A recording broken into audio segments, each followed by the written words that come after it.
तो अभी हम यहाँ देखते हैं कि कल हमने फीस रजिस्टर बनाया था और फीस रजिस्टर से हमने यहाँ पे फीस की एंट्री करना शुरू कर दी थी। यहाँ पर अभी हमने टीवीएल फी रजिस्टर में कुछ स्टूडेंट की थी, काशिफ की एडमिशन और मंथली फीस की।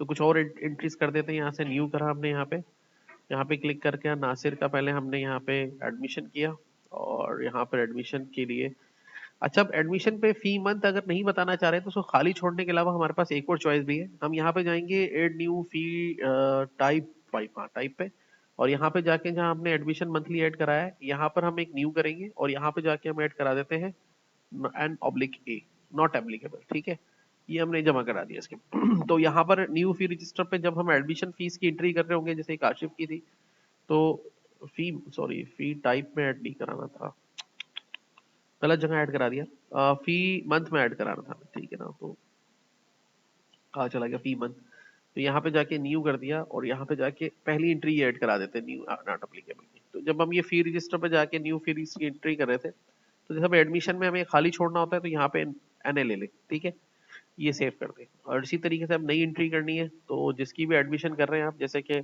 असलम का एडमिशन कर रहे हैं, तो यहाँ पे एडमिशन बता दिया आपने और फी मंथ पे आपने कह दिया नॉट एप्लीकेबल। ठीक है, फिर आपने यहाँ पे अमाउंट बता दिया 6000 बता दी हमने इसकी, और यहाँ पे रिसीव बाय का बता दिया हमने कि किसने इसको रिसीव किया। ठीक है से फिर इसकी असलम की मंथली फीस की एंट्री कर रहे हैं तो असलम को ले लें, फिर यहाँ से क्लिक करें। अब मंथली है तो मंथली का तो आप मंथ बता ही दें यहाँ पे।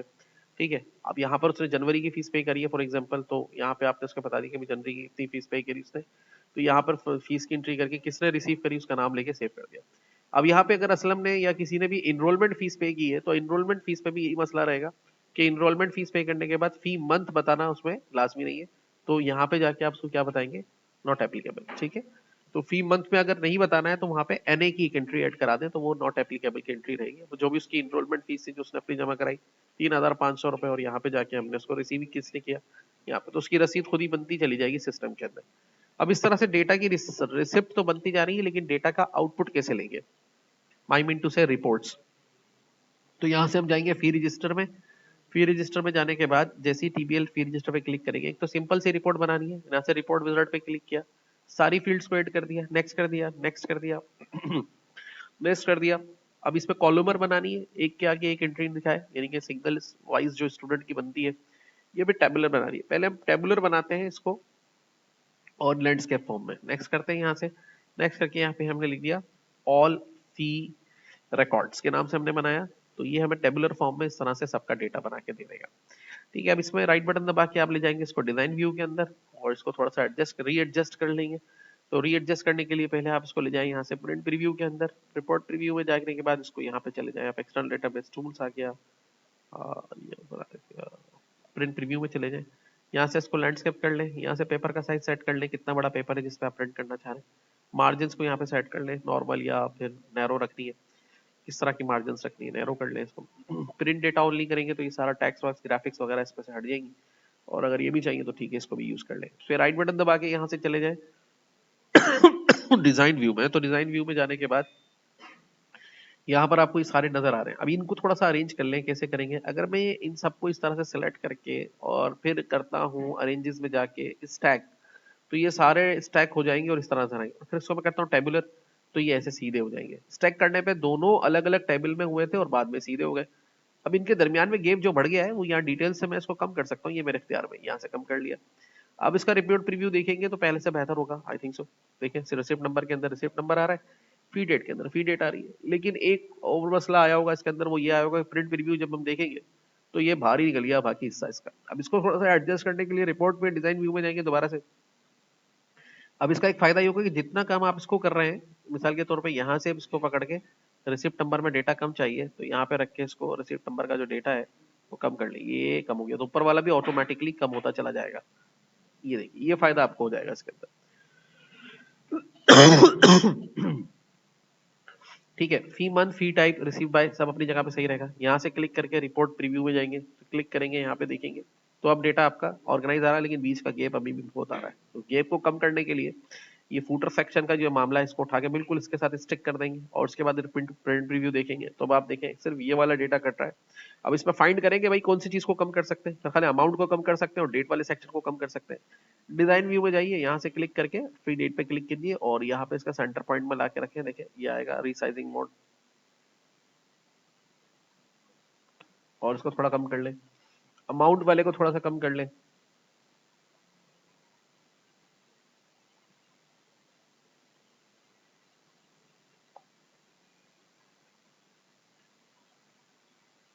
ठीक है, तो अब देखे जाके प्रीव्यू के अंदर क्या हो रहा है। थोड़ा बहुत कट रहा है, बाकी तो सेट हो गया है। तो थोड़ा बहुत जो कट रहा है उसको भी सेट कर लेते हैं। अच्छा, फुल नेम हमारे पास सही आ रहे हैं। तो यहाँ से जाके डिजाइन व्यू में क्लिक करते हैं। अब ये डेटा काफी हद तक ऑर्गेनाइज हो गया और ये देखिए बिल्कुल सही तरीके से नजर आ रहा है। ठीक है ना, तो फीस रिसीवर का भी नजर आ रहा है, रसीद नंबर भी सबके नजर आ रहे हैं, फुल नेम भी सबका नजर आ रहा है, टाइप भी नजर आ रही है और क्या अमाउंट हुआ। अगर आप इसका टोटल भी लेना चाह रहे हैं आप, तो यहाँ पे क्लिक करके डिजाइन व्यू में जाइए और ये जो अमाउंट है इस पे क्लिक करेंगे, इस वाले पे नहीं, इस वाले पे। तो यहाँ पे क्लिक करके यहाँ से आएंगे आप, यहाँ पर आपको मिलेगा सम का ऑप्शन मिलना चाहिए, आई थिंक सो वो मिलना है अरेंजेस में, फॉर्मेट पेज सेटअप नहीं, फॉर्मेट पे भी नहीं है। ओके, चला गया रिपोर्ट में, यहीं भी आ रहा होगा। तो यहाँ पे ऑल फॉन्ट्स और ये आ रहा है टोटल्स, यहाँ पे क्लिक करके यहाँ से आप क्या ले लेंगे, इसका सम। तो सम करके ये दे रहा है आपको लास्ट में। देखिए ये रिपोर्ट का हेडर है, ये रिपोर्ट का फुटर है, और ये है पेज रिपोर्ट का पेज हेडर और ये है पेज फुटर। इनमें फर्क क्या होता है इसको समझ लें। ये वाला हिस्सा अगर 10 पेज की रिपोर्ट है तो ये फर्स्ट पेज पे प्रिंट होगा और ये 10वें पेज पे प्रिंट होगा, और ये हर पेज के हेडर पे प्रिंट होगा और ये हर पेज के फूटर पे प्रिंट होगा, और ये डेटा कंटिन्यूसली चलता जाएगा जितना डेटा हो। तो अब ये देखना है कि आपको पेज रिपोर्ट के एंड पे लेना है या हर पेज के एंड पे टोटल चाहिए। अगर रिपोर्ट के आखिर में चाहिए तो सही जगह पर आया है, और अगर आपको टोटल हर पेज के एंड पे चाहिए, थोड़ा बड़ा कर ले इसको, यहाँ इसको भी थोड़ा सा बड़ा कर ले। ठीक है, इस तरह से आ गया, तो ये आपको पेज के एंड पे दे रहा है। ठीक है, अब अगर आपकी रिपोर्ट बढ़ेगी, मतलब इसमें आप और रिकॉर्ड डालेंगे, 5-6 पेजेस की हो जाएगी, तो ये 5-6 पेजेस के लास्ट में देगा। अब अगर आपको हर पेज के एंड पे टोटल चाहिए, मतलब भाई इस पेज पे 15 रिकॉर्ड आए, 15 रिकॉर्ड का टोटल, अगले पेज पे 20 आए उसका टोटल, तो इस तरह चाहिए तो फिर आपको ये टोटल यहाँ लेना होगा। ये वाला टोटल जो है शिफ्ट करना होगा आपको पेज फूटर के अंदर। कैसे करेंगे, पेज फूटर को थोड़ा बड़ा कर ले पहले, इसको पकड़े, इसको कॉपी कर ले, बल्कि यहाँ पे भी चाहिए वहां पे भी चाहिए, कॉपी, यहाँ क्लिक करके पेस्ट कर दे। आ गया, और इसको उठा के यहाँ पे रख दे, और ये वाला जो सामान है इसका, ये उठा के थोड़ा नीचे कर दे, ये वाला सामान उठा के यहाँ पर रख दे। अब टोटल पेज के एंड पर भी आएगा और रिपोर्ट के एंड पे भी आएगा। ठीक है, दोबारा सम करना पड़ेगा यार, आगे इसको दोबारा सम करना पड़ेगा, डिलीट कर देता हूँ। जब ऐसा कोई मसला हो जाए स्केप कर दिया करें। ठीक है,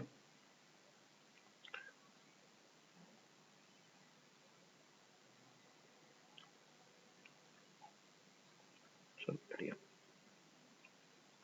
ओके, तो ये ऑल फील्ड रिकॉर्ड के नाम से आपकी एक रिपोर्ट तो तैयार हो गई, जिसमें अब आप डालते जाएंगे टोटल, और ये सारा खराब हो गया, डिजाइन व्यू में जाके दोबारा करना पड़ेगा इसको।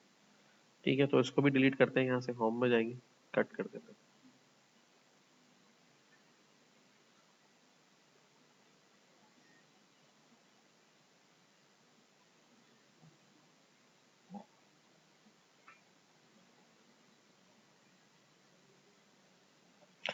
अच्छा, ये स्टैक का हिस्सा होने की वजह से जो है थोड़ा सा मसला कर रहा है, तो मैं अरेंजेस में जाके इसको कर देता हूँ रिमूव लेआउट।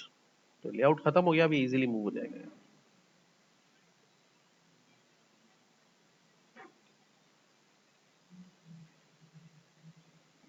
ऊपर आने के बाद ये टोटल सही नहीं दिखा रहा। चले इसका भी देखेंगे क्या जुगाड़ हो सकता है, अभी तो नीचे दिखा रहा है।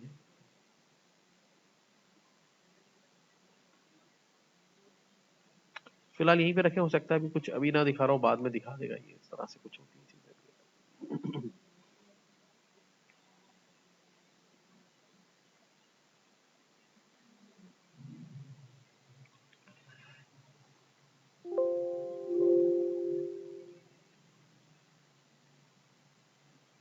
ये आ गया इसका प्रिंट प्रीव्यू, रिपोर्ट व्यू यहाँ पर।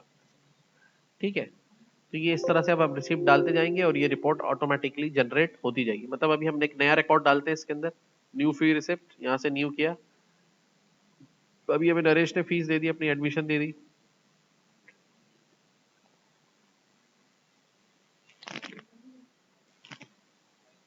जैसे एक नई एंट्री जाएगी इसके अंदर सेव, फिर इसने अपनी मंथली फीस भी पे कर दी।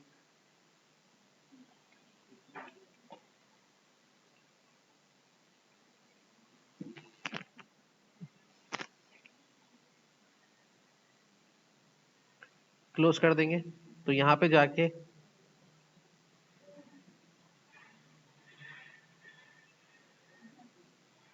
तो ये ऑटो अपडेट हो गया और नरेश की एंट्री भी यहाँ पे ऐड हो गई। सही है। अभी इसी फीस रजिस्टर को कॉलमर में बनाते हैं हम। तो कैसे बनाएंगे? TBL fee register, create, report wizard, all entries, next. और इसमें हम ये करते हैं कि इसमें से रोल नंबर को टॉप पे ले लेते हैं। सर सॉरी, रिसिप्ट नंबर को टॉप पे ले ले, नहीं ले, फुल नेम को टॉप पे ले लेते हैं। ठीक है, नेक्स्ट कर देते हैं, नेक्स्ट कर देते हैं। और इसको अब बनाएंगे हम ब्लॉक, आउटलाइन, स्टेप्ड ब्लॉक बना देते हैं पोर्ट्रेट में। नेक्स्ट कर देते हैं। और यहाँ पे हम कह रहे हैं fee receipt, fee receipt by name, finish. तो देखिए अब इसके अंदर क्या हुआ, फुल नेम की जगह पे आ गए 1 2 3 4। ये 1 2 3 4 क्या है? ये इनके वो हैं, क्या है ये, रोल नंबर्स हैं। ठीक है, अभी रिपोर्ट पे चलते हैं। फी रिपोर्ट का है, डिजाइन व्यू में खोलेंगे। अब रिपोर्ट व्यू में देखिए इसको, तो ये देखिए 1 2 3 दिखा रहा है। ये 1 रोल नंबर है, 2 रोल नंबर है, 3 रोल नंबर है, 4 रोल नंबर है। नाम नहीं दिखा रहा। नाम दिखाने का तरीका क्या होगा? डिजाइन व्यू में जाएंगे, इसको करेंगे टेबुलर फॉर्म में। ठीक है, कौन सी फॉर्म में करेंगे? और सॉरी, एड एग्जिस्टिंग फॉर्म करेंगे, शो टेबल्स पे क्लिक करेंगे। अब बेसिकली यहाँ पर जो डेटा होता है ना, वो होता है इसके अंदर स्टूडेंट के टेबल में। यहाँ से आप फुल नेम ले लेंगे एक दफा। अब आप देखेंगे तो नाम आ जाएगा उधर। ठीक है, अब रिपोर्ट में लेके डिजाइन व्यू में ये वाला डेटा, ये वाला लेबल इसका डिलीट कर देंगे जो इसके साथ आया ना एक्स्ट्रा। अब यहाँ पे नाम आएगा, इसमें रोल नंबर आएगा, तो रोल नंबर को थोड़ा सा कम कर लेते हैं यहाँ से और नाम को उसके ऊपर ले लेते हैं। ठीक है, आप देखिए रिपोर्ट प्रीव्यू में रोल नंबर भी आ रहा है और उसके आगे उसका नाम भी आ रहा है। ठीक है, डिजाइन व्यू में ले जाए इसको। और बाकी तो सब ठीक है, यहाँ पे आगे कर दे थोड़ा सा।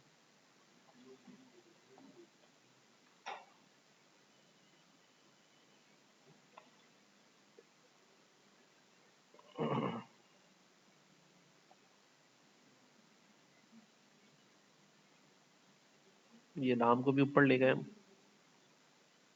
रोल नंबर को भी ऊपर ले गए। ठीक है, अब देखिए सही हो जाएगा। एक ही दफा आया, काशिफ के बाद दूसरा नाम नहीं आया, गलत जगह ले गए। ये नहीं कराएंगे हम इसका इस वाले हिस्से में।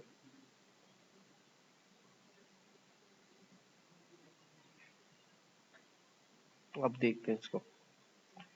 तो ये देखिए रिकॉर्ड सही बन गया। रोल नंबर 1 काशिफ का है, इसने 2 फीस पे की है।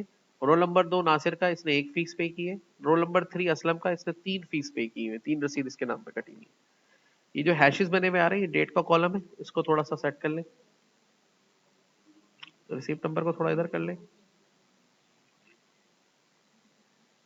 और डेट के कॉलम को थोड़ा बड़ा कर दे।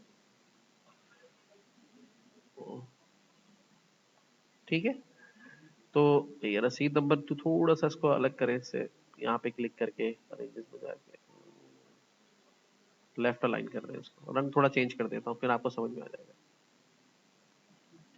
अब सही है। रोल नंबर 1 काशिफ का, इसने रसीद नंबर 2 कटी हुई है 3 मार्च की और जनवरी की फीस पे की थी, जबकि एडमिशन फीस रसीद नंबर 1 पे कटी हुई और इसकी रिसीव करने वाले का नाम भी आ गया। अब हर स्टूडेंट का अलग अलग रिकॉर्ड आ रहा है। अब इसमें मैं एक एंट्री करता हूँ नासिर की मंथली फीस की, तो आपको देखिए इसमें क्लियर हो जाएगा। ये मैंने सेव कर दिया, न्यू फी रिसिप्ट, न्यू नासिर, नासिर नासिर नासिर, फी टाइप मंथली, क्लिक किया, कौन सी फीस? जनवरी, फीस पे करी इसने, रिसीव किसने करी इसकी? एडमिन ने, सेव। ठीक है, अब आप खोलें ये वाला, दोनों रिपोर्ट अपडेट हो गई होंगी, इसके अंदर भी आ गई होगी एंट्री रसीद नंबर 9 की सारे रिकॉर्ड्स के साथ, और ये फी रिसिप्ट बाय नेम में नासिर के सेक्शन में आप देखेंगे रसीद नंबर 9 कटी अभी 4 मार्च को, मंथली फीस जनवरी की मिली है, ये किसकी मिली। सही है। तो स्टूडेंट वाइज भी आपको अब फीस का रिकॉर्ड पता चल रहा है और टोटल फीस कितनी रिसीव हुई है वो भी रिकॉर्ड आपको पता चल रहा है।